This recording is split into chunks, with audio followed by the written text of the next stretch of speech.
This is Sports Spectrum, the sports and faith podcast where we bring Jesus into the conversation. Here's your host, Jason Romano. Hey guys, welcome to Sports Spectrum. I am Jason Romano. My email address is jason@sportspectrum.com. jason@sportspectrum.com. It's so good to have you joining us here today. If you have any guest ideas, any thoughts on today's show, or just want to say hello, you can email me directly, jason@sportspectrum.com. We are presented today by IJM, the International Justice Mission. So thankful to have them as partners and sponsors with us here at Sports Spectrum. And the work that they do is so important. Joining the fight to end slavery. Slavery. Yes, slavery still prominent, still happening around the world. IJM is helping to combat it, helping to protect more than 150 million people from violence across the world. You can check them out at ijm.org/TF to learn more and to become a Freedom Partner. ijm.org/TF.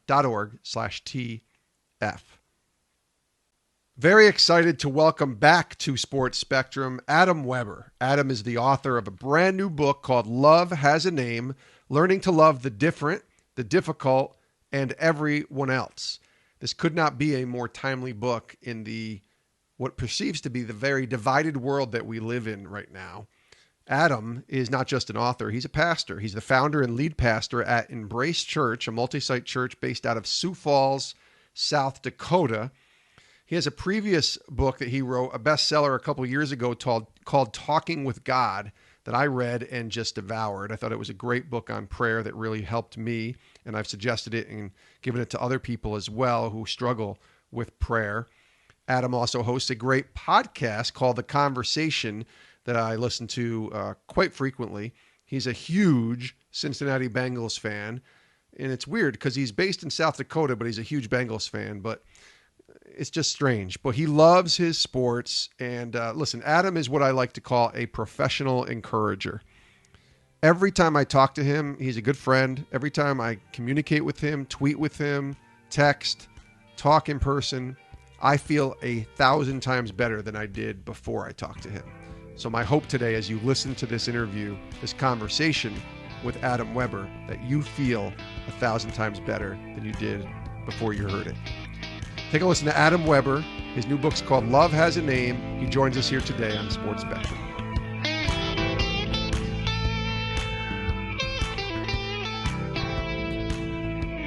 Welcome, Adam Weber.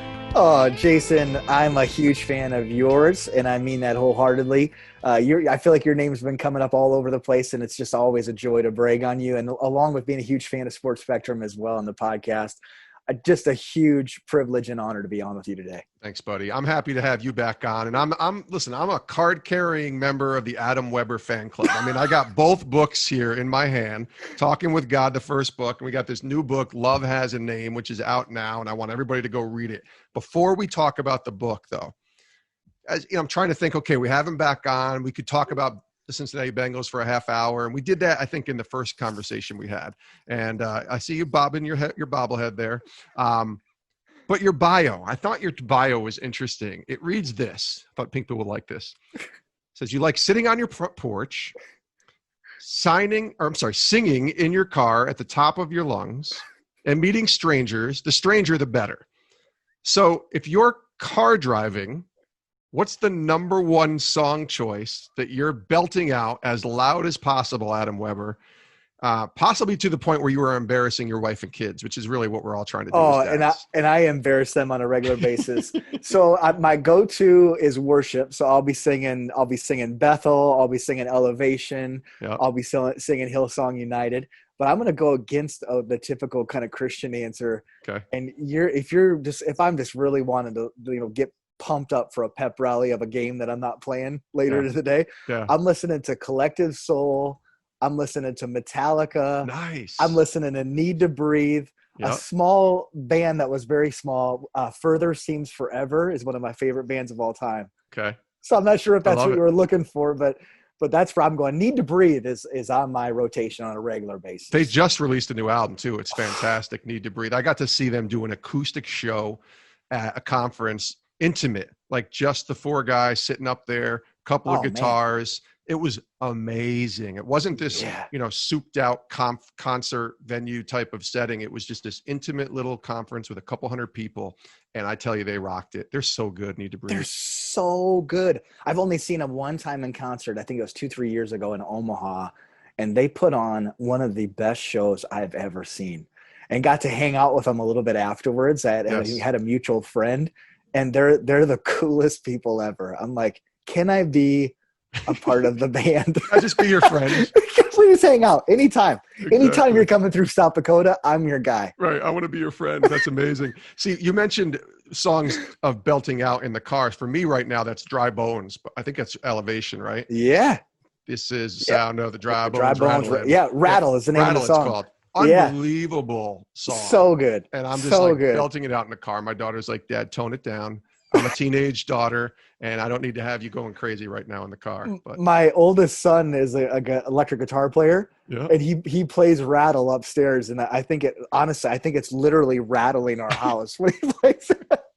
I'm like, okay, our house is okay. It's a 1907. Take it easy on this place. Yeah, exactly. We don't want it literally rattling the entire place. That's awesome. Now you're a diehard Cincinnati Bengals fan. I don't want to spend a huge amount of time because we did go into that whole Bengals fandom in our first conversation. But since we've last talked, the Bengals have a new quarterback. And our friend Andy Dalton is now quarterbacking my favorite team. We still love Andy. He's with Dallas now, the Red Rocket. But Joe Burrow. Have you gotten your Joe Burrow jersey yet? I have not gotten my Joe Burrow jersey yet, but it's going to come. And I'm still semi-grieving the loss of Andy Dalton. I know. I hope he gets a chance. I don't want to wish anything bad on Dak, but I'm hoping he gets a chance at Dallas because I still think he's got years left in him. But I'm really excited. It was time for a change for both Andy, I think, and the Bengals. And so just excited about the season. There's a bunch of teams that I am excited to watch. Yeah. Like the Buccaneers. Like, I can't wait to see what happens. Tom Brady. What do we got? Is Tom Brady the Gronk thing now? Is that going to happen? Or are they – I mean, Brady is just a few years younger than me, and I am about as washed up as they come at 46. So how is he still doing it, you know? Yeah, I want to see the Bucs, and even though I shouldn't want to see him, I want to see the Browns. Like, come on, bring it together. Let's bring it together. Yeah. And so I'm excited about the season. And me too. I'm a diehard CJ Ham. I got to mention too, CJ. CJ. Shout out to CJ. If you're looking for a role model in the NFL, CJ Ham, go follow him on Instagram. He's the real deal. I would agree. I got to meet him and his wife this past February at a conference, and they were just the best. And we're going to hopefully have him on our podcast soon too, which will be really good to have a chance to talk to him. CJ is such a wonderful man. Yeah, he's a great guy. You mentioned Andy Dalton. I definitely think he's got years left as well. But the more I thought about it, even just talking, I hadn't thought about this before. I think Andy Dalton might follow into a role like Matt Hasselbeck had at the end of his career. Yes. Hasselbeck didn't mind being a backup, but knew he could start. But if he couldn't start, he was okay with it. Well, he looked at it as, and he said this on a couple podcasts that I've heard him on, he looked at it as a way to disciple and impact somebody else. And so that's where I'm like really excited about Andy Dalton coming to Dallas, even if it is for 1 year, hopefully longer. But I know the kind of guy he is, and he's going to have an impact on Dak and that team that goes way beyond football, you know?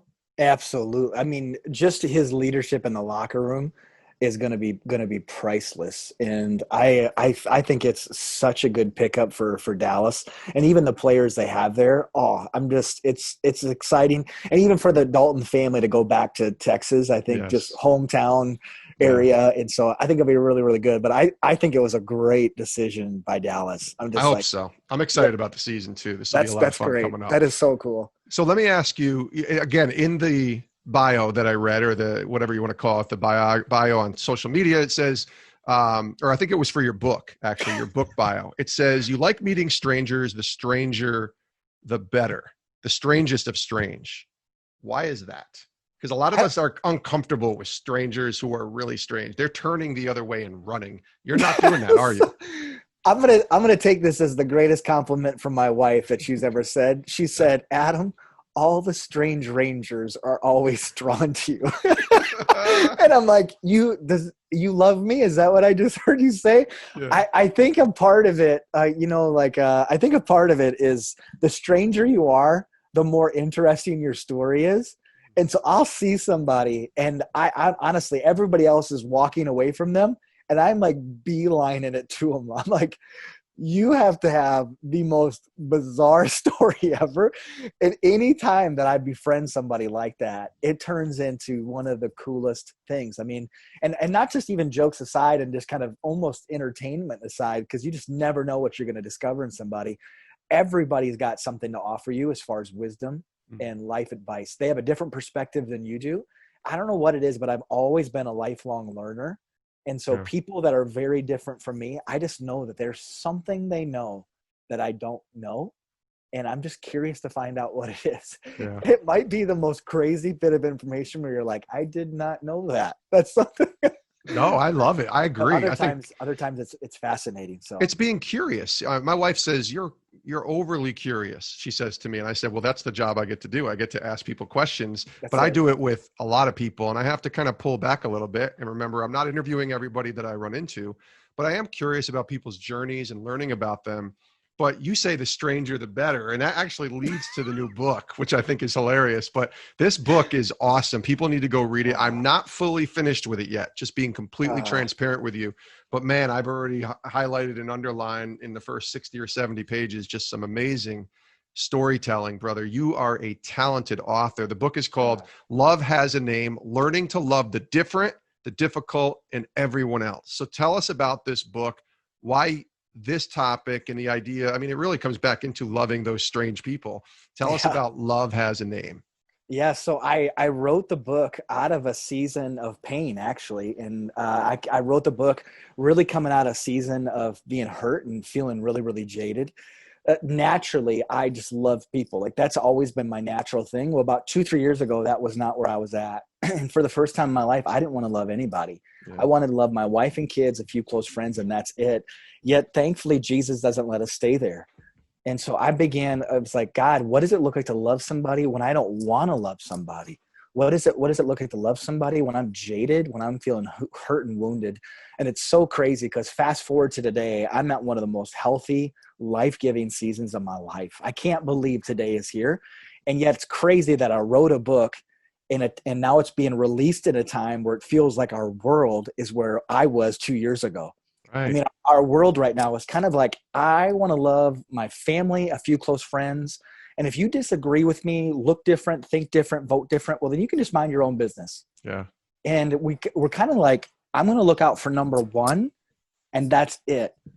And yet again, as followers of Jesus comes along and is like, that's great that you feel that way, but loving me and loving others is the most important thing. And I actually think, this is a hard time, and I don't want to set that aside. It's a discouraging time for pastors, even. It's a discouraging time. So I don't want to make light of what's going on in our world, but what a time to be followers of Jesus. I always think on a bright sunny day, when you have a flashlight on a bright sunny day, it's almost hard to know if the flashlight's on. You have to look right in it and be like, yeah, the flashlight's on. Even if it's a really high powered light, it's hard to see it.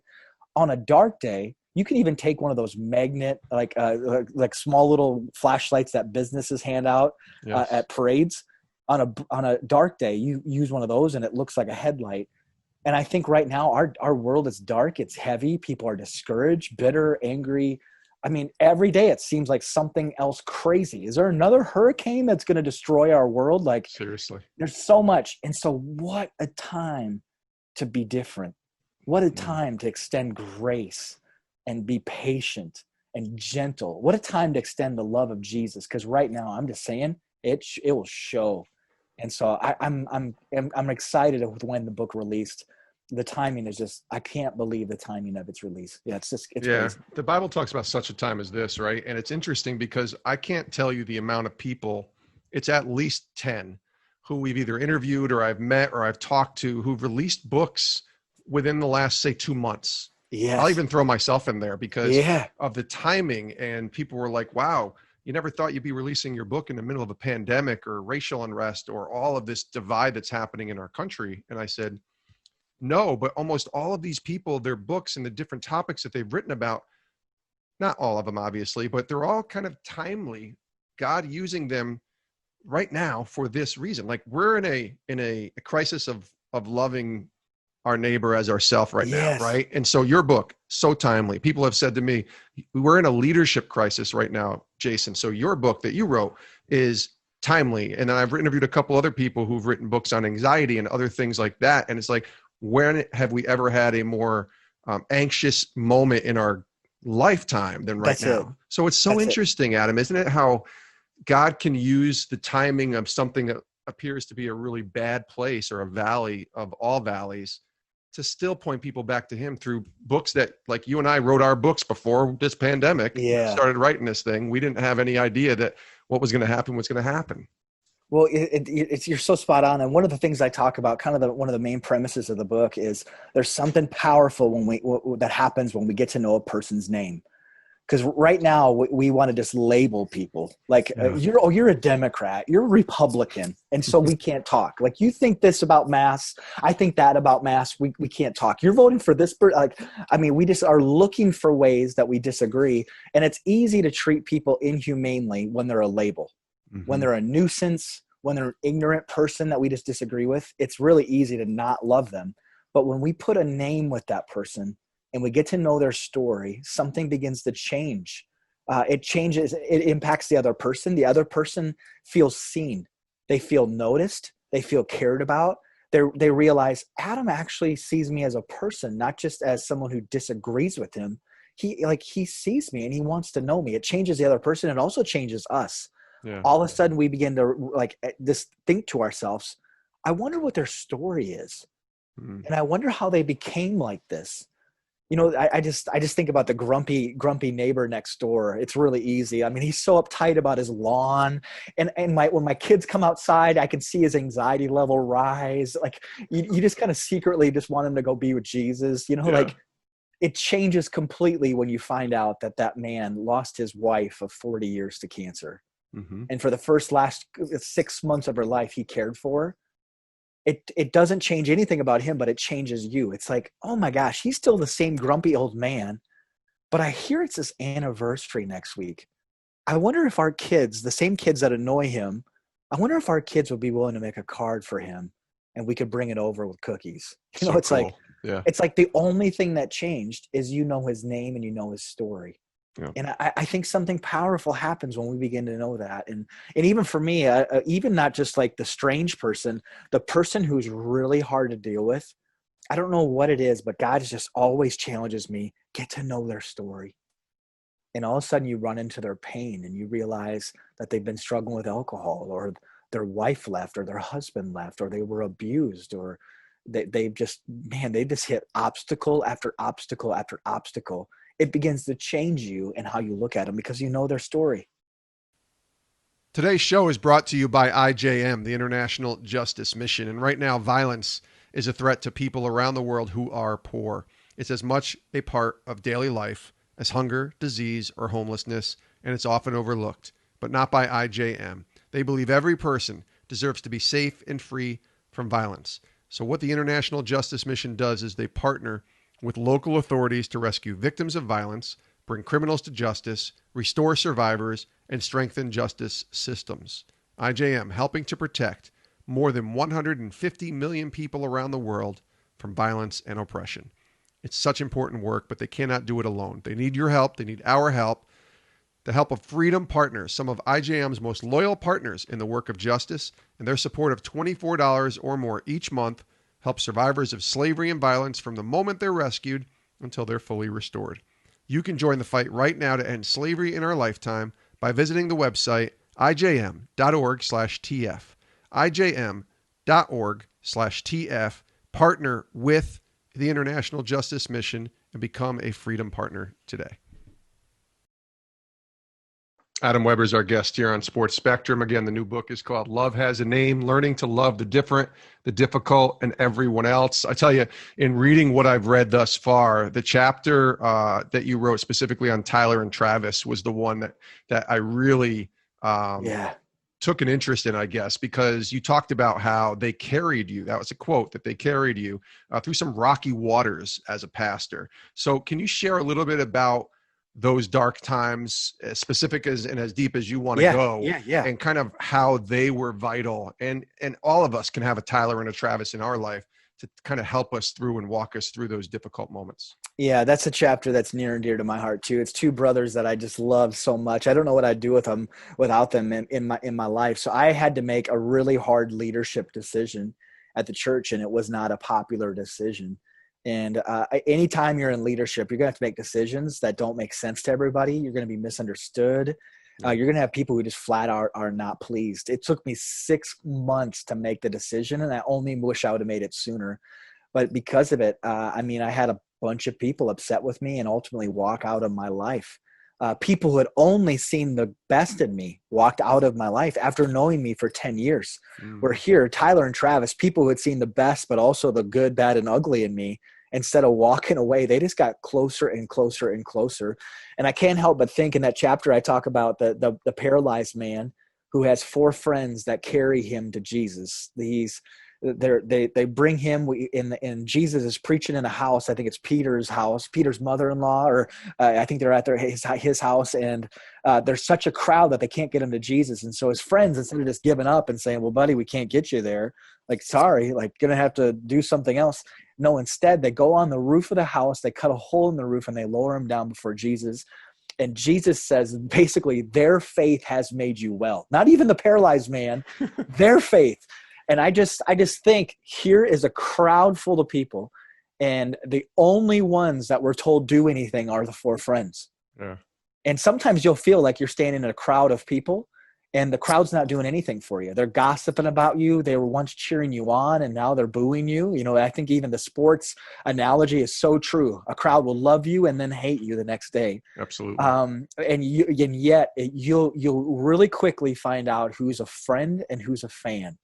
Mm-hmm. Fans come and go. Fans are really, really fickle. Fans, when it's not best for them, they usually peace out. Friends are something totally different. Yeah. Friends are there no matter what. Friends are there, like, even if it hurts their reputation. Friends are there even if it means climbing on a roof and cutting a hole in the ceiling and lowering a friend down before Jesus.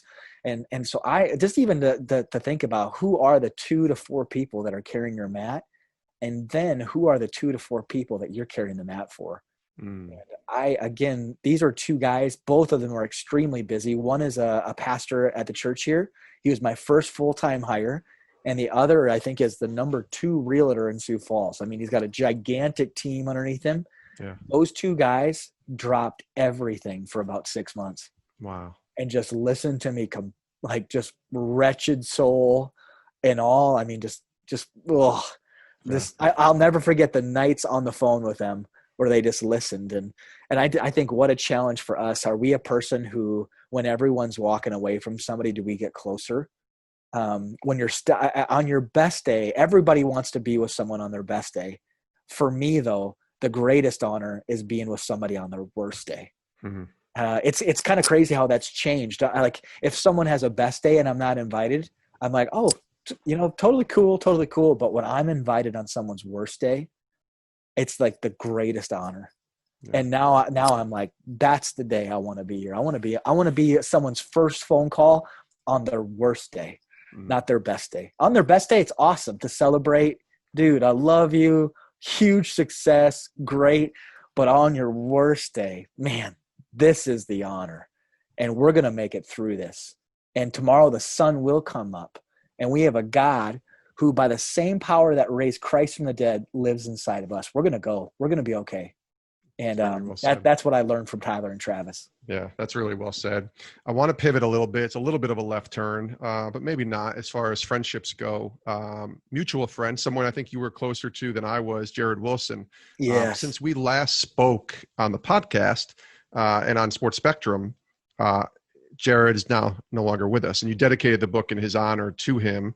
And certainly, his family too, and his wife and his kids.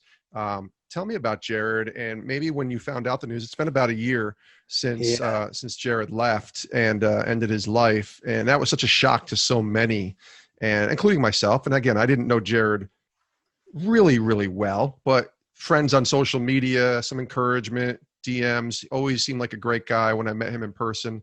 You were closer to him. Just wondering what he meant to you, and sort of maybe even the reason why you dedicated the book to him. Yeah, Jared was fantastic, and he'd preached numerous times at the church here. He'd done a couple, even a full series for me during some times when I just needed a break from preaching, and we became friends. We met at Catalyst West Conference. Yeah. Back when I did not have a book deal or anything, we were in a breakout session. Neither of us were speaking, and everybody got up out of the room except I look over and I'm like, "That's Jared Wilson." And he looks over and he says, "Hey, dude, what's Cool. up? What's your Yeah. name?" And just loved me. Again, I'm a nobody. And at the time, I was in a season of burnout pretty badly. And he just loved on me. And immediately we struck up a friendship. And he's somebody on your best day and on your worst day, Jared Wilson would show up in the form of a text message, phone call. For me personally, show up preaching if I needed a break emergency wise. Like, "Hey, I'm just tired. Can you preach the next 2 weeks?" Yeah, dude, Cool. bro, I'm there. And so just such a breath of fresh air, and again, just somebody that you could talk to on your worst day and not feel foolish about struggling with depression or struggling with worry or just, the feelings that you feel as a human being. And so when it came to the book, he just loved me so well. And I even on release day, he would have been the type of guy that my very first phone call in the morning would have been him. Yeah. And so I I really just wanted to mention his name as a way of just saying thank you to him. And he would be so jacked, like to know that I did that. He'd be like, "What? Yeah. What?" And yet, I'm thankful as well for what he highlighted in just depression and suicidal thoughts and making it okay to talk about it and discuss it. Cause oftentimes, specifically as pastors, and I'm guessing the same is true as athletes, it's hard to talk about something like that. It feels embarrassing. It feels like you're not Christian enough, or you're not man enough or woman enough to handle something.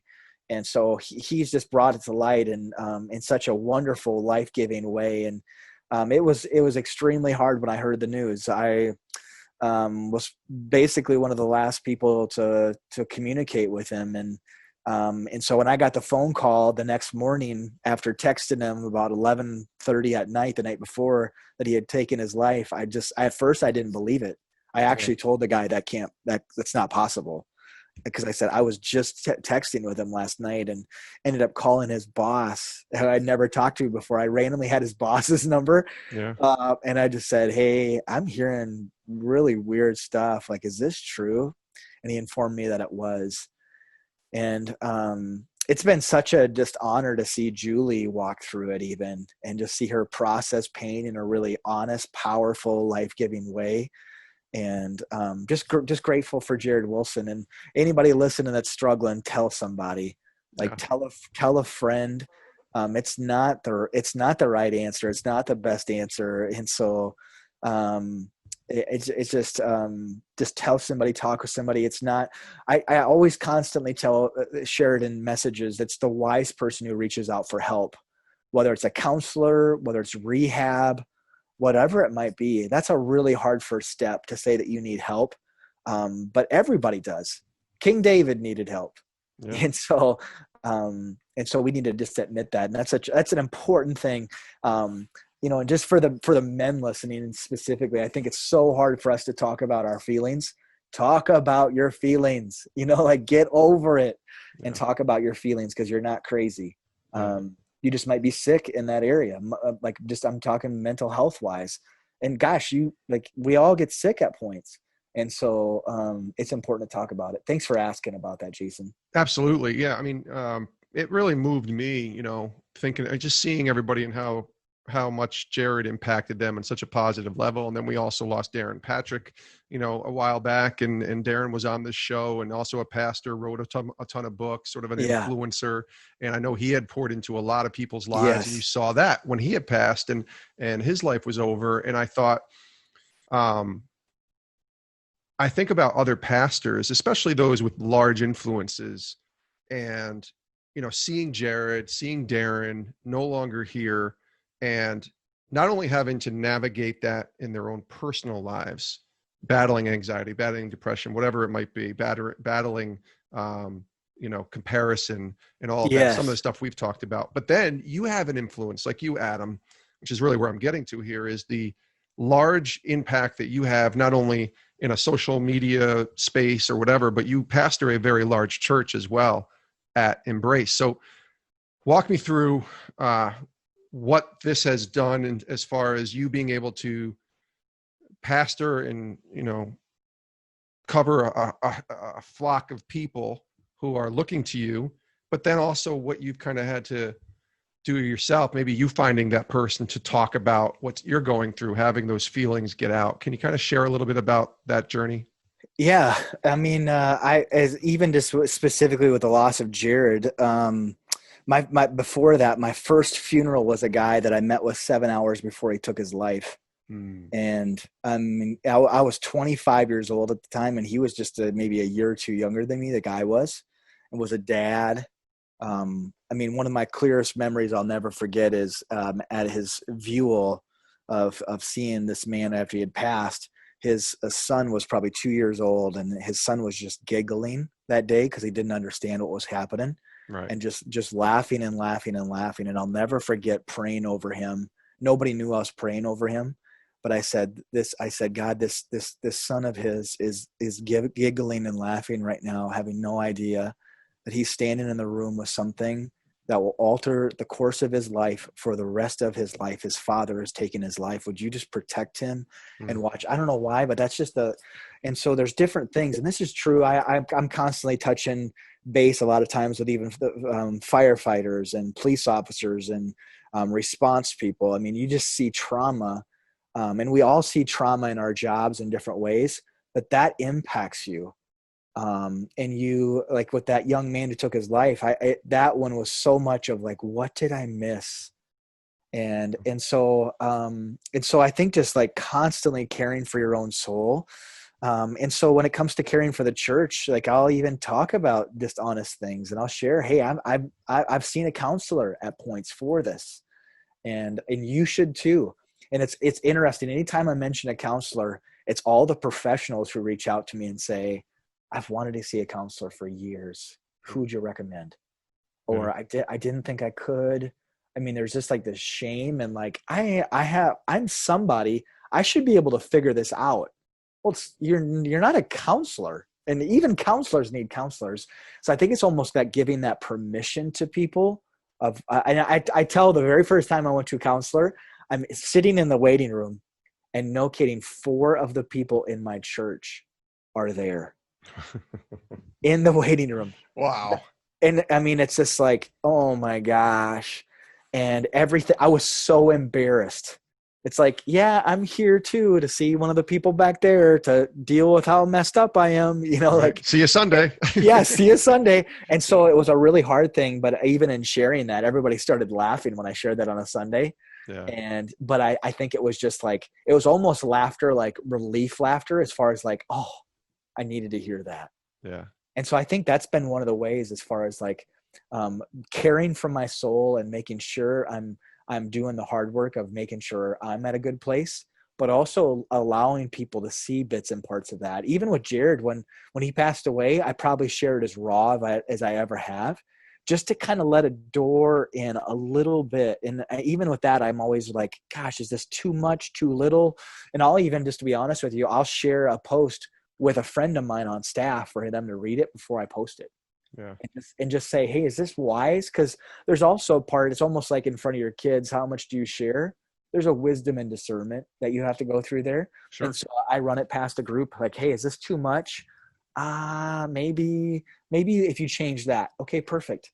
And so I think there's making sure there's a wise approach to it as well. But yeah, it's I hope modeling getting help, modeling being healthy, modeling processing pain will help others do the same. Yeah, that's well said. As we wind down, I want to just pivot a little bit on another difficult topic, because 2020 has just been insane from, just an overarching year, but the social justice climate that's really jumped to the forefront right now.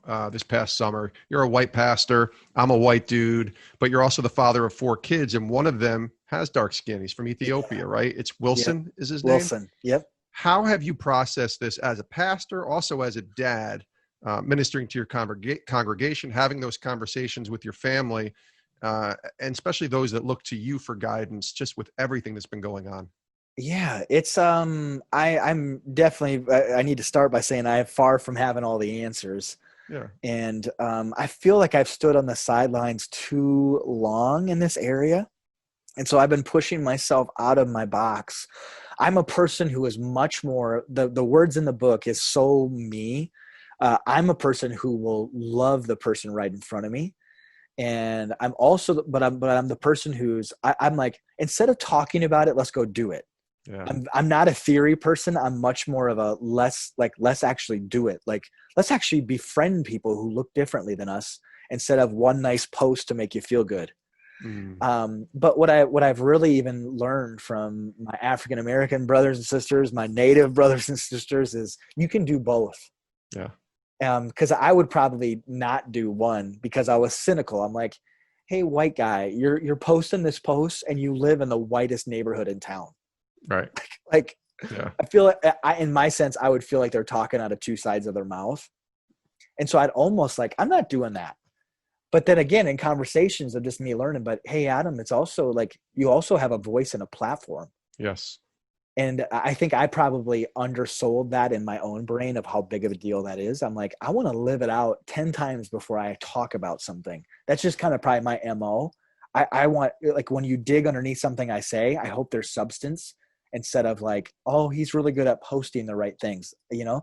So I've always wrestled with that, but I really started feeling pressure in my own soul, on my own self. Nobody told me I should feel pressure to really be more vocal. And so we've talked about it on Sundays. And I've gotten pushback, I can promise you. So the most intense text message I've ever received is because of something I said. Somebody didn't think I should be talking about racism on a Sunday. And then really, I even went to the protest. We've had several, but the first one was gigantic. And I really went on behalf of my son. And I went on behalf of all my African American brothers and sisters who call Embrace home, it's for Sioux Falls. It's been amazing just to see that population continue to grow and grow and grow at the church here.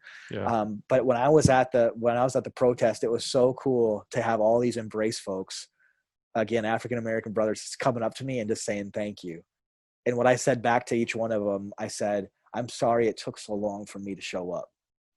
And with our house, it's been with Wilson, it's just being really honest. Again, we live in a diverse neighborhood, so it's right around us. And it's just been really cool. Wilson did not want to come with to the protest. And I said, no problem. The second one, I said, would you want to drive past it? Because I said, it's actually along a road. We could drive past. And he's like, I'd really like that. And usually does not like, he kind of likes to stay with all of his siblings. And so it was just him and I that went. And we went through it one time. And then I said, do you want to go through again? He's like, I'd love it. He wanted to. So we went again. And then we went one more time. And he was just reading stuff on the signs. So we talked about, like, how does that make you feel? How does this make you feel? Along with one of the African-American families on our block.